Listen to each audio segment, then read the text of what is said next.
What's up, homies?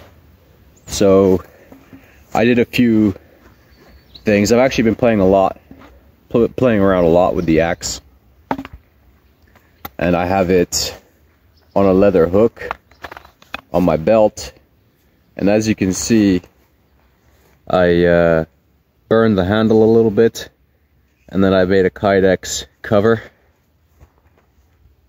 and it's got a little string at the top here, so I twist it a couple times and I can put it over like that to kind of lock it in place, and then I can just, there's the knot there, I can push that, pull it up. I also sharpened the axe, so now it's sharp enough to shave. But so the problems I came across with doing all this, the burning of the handle, it looks super amazing. I think it looks great. It's also been tarred, so it smells good too. Very authentic, kind of rustic smell. But the problem is, by burning it with like a flamethrower, you know, it's basically a Bunsen burner or a propane torch. There was a couple bits of splitting in these corners, not at the bottom but at the top. So if you're going to modify your tomahawk, I recommend you get an extra handle before you do that. They're 10-15 euros each, the hickory handles. So I wouldn't start mucking about with your hickory handle until you actually have backups, because, you know, I don't know, this little split up there was kind of annoying. It's so tiny it shouldn't have any effect whatsoever. It's only like 1 millimeter on the corner, but it happened because of the burning. And I knew something like that was going to happen. I've burned a lot of handles before, like charring and stuff to make them look good, but you might not be increasing the strength of the overall construction by modifying the thing. Another mistake I came across is that it was quite difficult with my setup to actually sharpen the axe head. So of course one of the neat things with a tomahawk is that you can just smack the head off, and what I did here is I chamfered the inside and the outside here, so there's actually a nice ridge. There's a nice ridge on the inside of here and the inside of here, and that's to stop those corners from digging into the wood and creating kind of like these, you can see them there's these little cuts, and that happens because there's kind of like a little burr on the inside of those. So they're quite heavily modified, but yeah, it was difficult to actually sharpen this with my setup, and what ended up happening is I have quite a steep angle on the edge that I don't actually like very much. I preferred if it was very, very, very steep angle, but I didn't want to mar or scratch the sides here. So I played it safe. Plus I'll be getting more and more of these. But I couldn't figure out a way to hold it and grind it at the same time. It was a little bit weird. Because I literally just a month or so ago, I moved my water stone. That's this, you know, basically for sharpening these axes out into the woods, because I wasn't using it for knife making, and of course it would have been kind of useful for this. So that's one thing I think I would watch out for in your case if you're getting one of these and you're going to muck around with it and you're going to put a proper edge on there. Is just be careful not to go too steep, because when you're carving with it,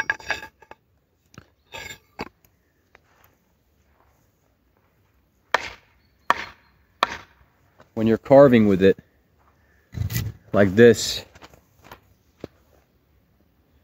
right? See, it's very sharp, but that obtuse angle makes it a little bit more difficult to actually use it properly. So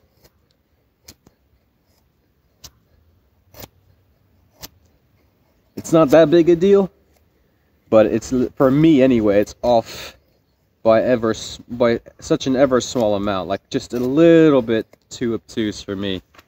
But the nice thing, of course, if the angle is obtuse, is that when you're carving, doing like axe carving on the side,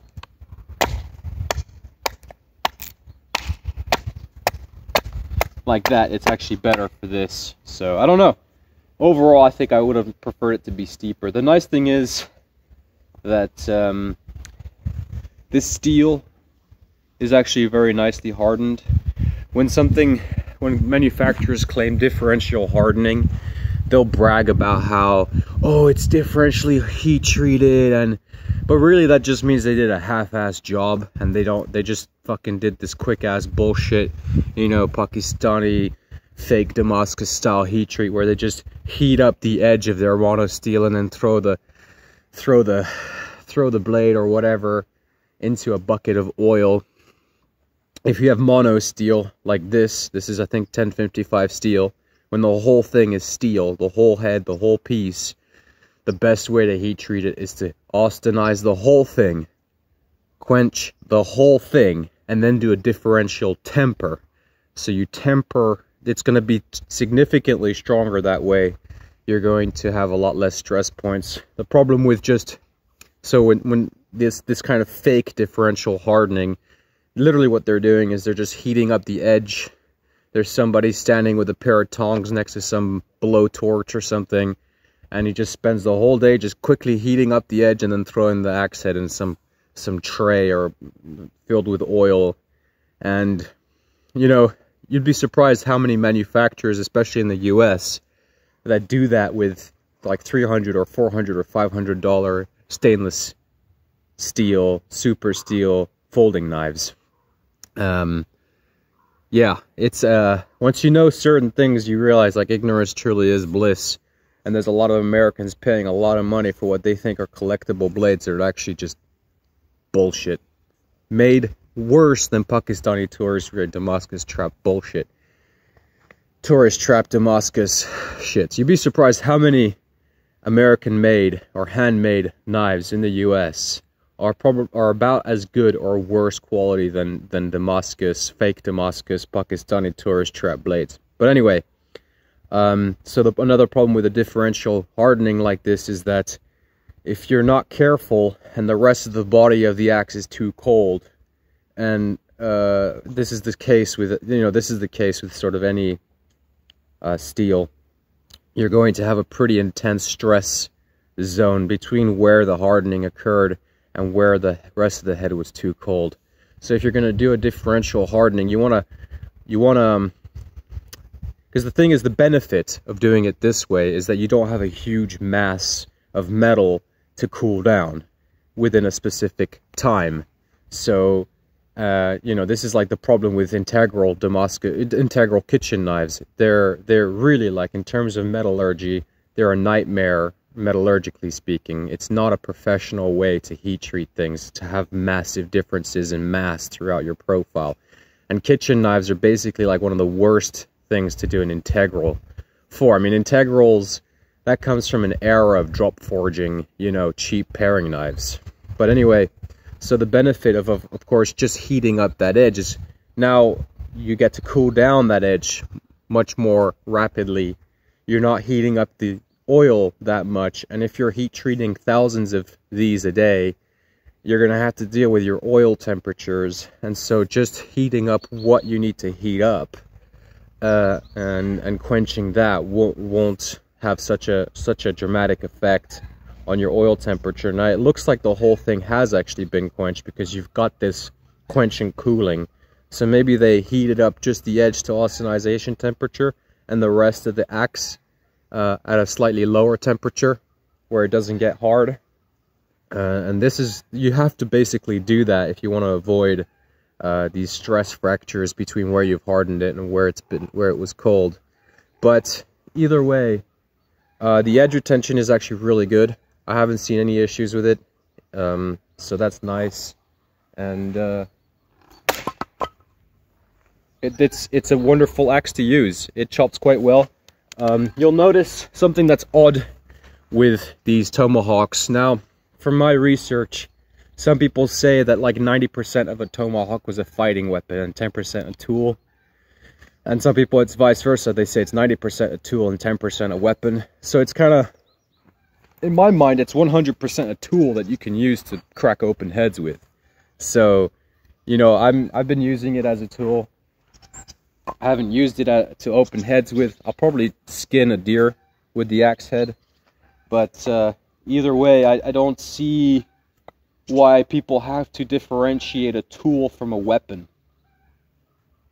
Yeah, so what I was going to say is the odd thing, of course, something you're not going to be used to, is because the body here is so narrow, you're splitting, the part that splits the wood is actually further up here. So it's kind of an odd feeling, I'm not used to that.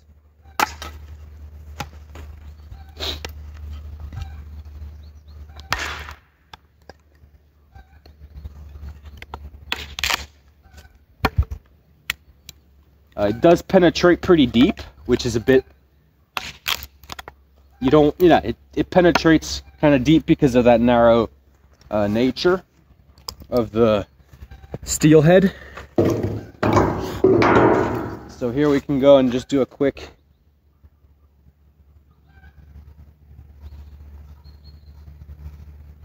so this is why I like that edge to be a little bit steeper, because then you can use it a little bit like a knife. But because I left it so obtuse, the angle, I have to move the blade out much more like this, and I prefer it being close like this. So I made a little bit of a mistake there when sharpening, but it's not that big a deal that you can't feather stick with it, of course.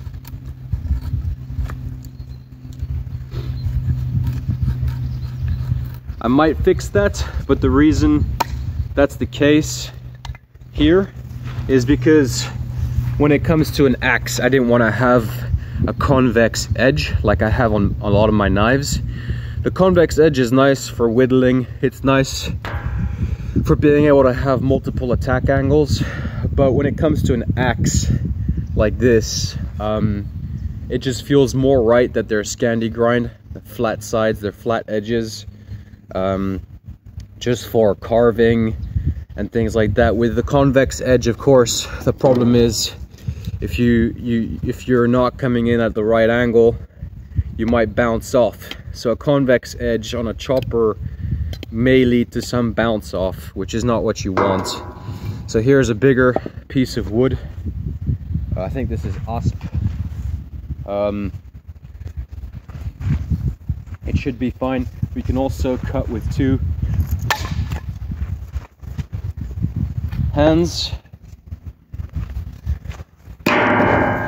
So for making a fire, this is really quite excellent. I feel more comfortable with one hand.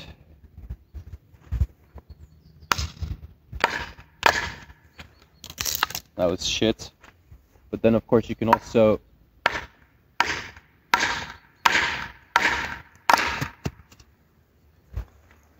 you could see there that the blade goes very deep into the wood before the splitting occurs.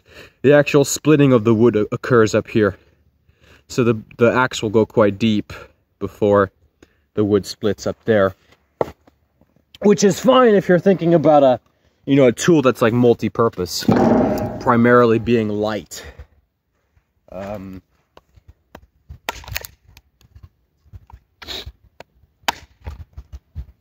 But I think, for me, this is the perfect axe. I like to practice, martial arts as well in my free time. And I think being a Finn, being a Scandinavian, it's important to practice some martial arts with a hatchet style. But you see how fast it is? And you can... There's good blocking. And as a weapon, it doesn't really matter which side of the head you hit.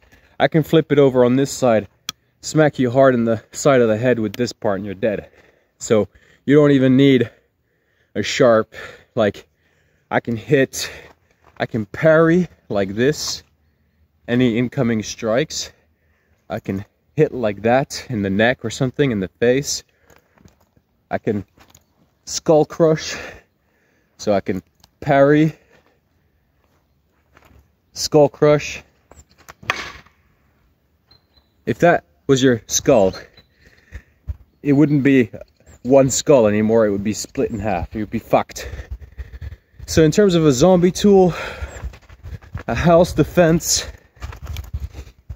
your forest defense or whatever, I think this is overall like a really decent blade. So definitely for me like a 10 out of 10. I should have been more careful with the edge angle, making it steeper, but I'm not going to muck around with this. I'll do it on the second one. Instead of trying to fix something, I'll just buy a new one and apply what I learned from this one onto that one. And there's the Kydex cover. I think that's awesome. I think it looks really beautiful with that color there. I could also polish the axe head, but right now that quenchant surface is very rust resistant. So overall, here's the belt loop right there. So I can use that for hammers or axes. And I got my rivet lock buko long there. I got my pikal there. I've got my rivet lock buko medium in my pocket. So overall, and of course, I like to carry this one for fun. Well, I use it actually a lot, so it's not for fun, but when I'm wearing these pants, usually I leave this on around my necklace or something, and I have my rivet lock pikal more available. It's not as sharp as this one, but whatever. So that's it, folks.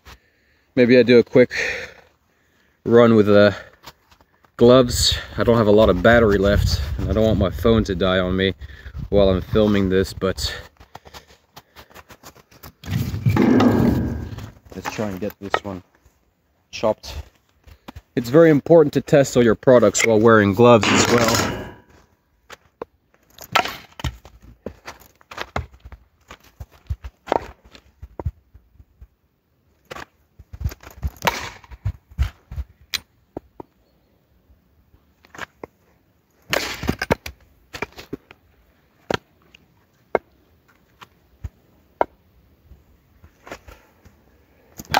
Ah.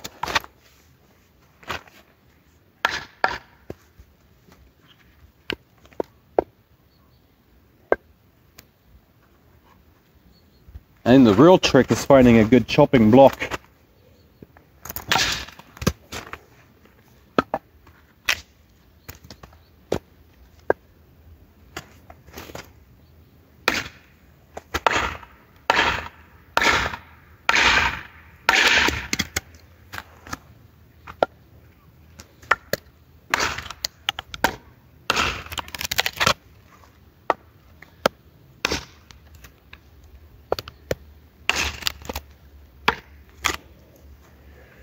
Simple. It's not, you know, going to be better than a real hatchet, but I think the versatility you have with this design and the weight is just much better. So there it is, guys. Part 2 of the Frontier Hawk Cold Steel video.